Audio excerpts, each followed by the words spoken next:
আজকের ফটোশপ ক্লাসে আমরা দেখব কিভাবে অয়েল পেইন্ট ইফেক্ট তৈরি করা যায়। যে কোনো ছবিতে আমরা খুব সহজেই ফটোশপ CS6 এ মূলত অয়েল পেইন্ট ইফেক্ট তৈরি করতে পারি। আমরা প্রথমে যে কোনো একটি ছবিকে ওপেন করে নেওয়ার পর আমরা ফিল্টারে ক্লিক করছি। ফিল্টারে ক্লিক করার পর এখান থেকে অয়েল পেইন্ট একটি অপশন পেয়ে যাবেন আপনারা। তো আমরা এখান থেকে অয়েল পেইন্টে ক্লিক করছি। অয়েল পেইন্টে ক্লিক করলে নতুন একটি ডায়লগ বক্স আসবে। অয়েল পেইন্ট ইফেক্টে ক্লিক করার পর নতুন ডায়লগ বক্স এসেছে। এখান থেকে আমরা ছবিটিকে প্রথমেই আগে জুম করে নেব। ছবিটিকে জুম করে নেওয়ার পর আমরা এই ডান দিক থেকে যে অপশনগুলো আছে এই অপশনগুলো চেঞ্জ করব। তো এখান থেকে অপশনগুলো আমরা চেঞ্জ করার পূর্বে সবার শেষের দিকে আগে প্রথমের দিকে এখানে লেখা আছে স্টাইলাইজেশন। আমরা স্টাইলাইজেশন এখান থেকে কমাতে পারি, বাড়াতে পারি এবং ক্লিয়ারনেস, স্কেল এরকম অনেকগুলো দেওয়া আছে। আমরা নিচের দিকে শাইন একটি অপশন পাচ্ছি। আমি এখান থেকে শাইনটাকে প্রথমে বাড়াবো। আমি এখান থেকে শাইনটাকে একটু বাড়াচ্ছি, তারপর আমরা উপরের দিক থেকে কাজ করব। আমি এখান থেকে শাইন রাখছি 2.5 পর্যন্ত।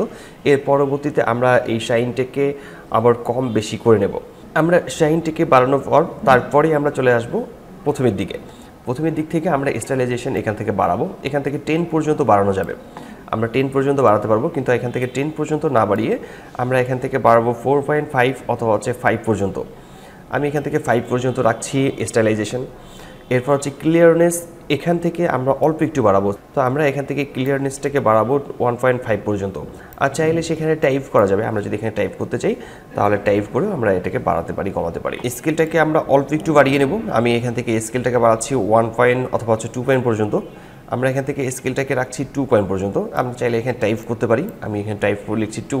আমরা নিচের দিকে ব্রিস্টল ডিটেইল যে অপশনটি আছে এখান থেকে আমরা রাখবো 5 থেকে 8 এর মধ্যে রাখবো। আমি এখান থেকে রাখছি 6। 5 থেকে 8 এর মধ্যে রাখতে হবে। তো এখান থেকে 6 অথবা 7 আপনি এটা অ্যাভারেজ রাখতে পারেন। সেটা হচ্ছে ছবির রেজুলেশন অনুযায়ী আপনারা এখান থেকে ব্রিস্টল ডিটেইলটাকে ঠিক করে নেবেন। এরপর নিচের দিকে অ্যাঙ্গুলার ডিরেকশনটাকে আমরা একটু বাড়াবো। এখান থেকে আমি বাড়িয়ে নিচ্ছি 150 পর্যন্ত রাখবো। আর শাইন যে ছিল, আমরা প্রথমের দিকে শাইন বাড়িয়েছিলাম, এখন আমরা শাইনটাকে একটু বাড়াবো এবং কমাবো। আপনারা এখান থেকে এখন যদি শাইনটাকে বাড়ানো অথবা কমানোর কাজটা করে নেন তাহলে দেখতে পারবেন যে পুরো ছবির ইফেক্টটি মূলত পরিবর্তন হচ্ছে। আমি এখান থেকে এখন রাখছি 1.75 পর্যন্ত। তো এভাবে এরপর আমরা ওকে লেখাতে ক্লিক করছি। ওকে লেখাতে ক্লিক করার পর এখন আমরা দেখি আমাদের যে ছবিটি ছিল সেটি মূলত অয়েল পেইন্ট ইফেক্টে পরিবর্তন হয়ে গেছে, রূপান্তরিত হয়ে গেছে। ঠিক এভাবে আমরা খুব কম সময়ে খুব সুন্দরভাবে মূলত অয়েল পেইন্ট ইফেক্ট ব্যবহার করতে পারি। আপনাদের কারো কোনো কম্পিউটারে যদি অয়েল পেইন্ট ইফেক্টটি কাজ না করে সেক্ষেত্রে আপনারা কমেন্ট বক্সে কমেন্ট করে জানাতে পারেন। আমি সেই বিষয় নিয়ে একটি ভিডিও টিউটোরিয়াল দিয়ে দেবো। আশা করি বিষয়টি বুঝতে পেরেছেন। কোথাও সমস্যা হলে কমেন্ট বক্সে কমেন্ট করে জানাতে পারেন। আমি প্রতিটি কমেন্টে রিপ্লাই করি।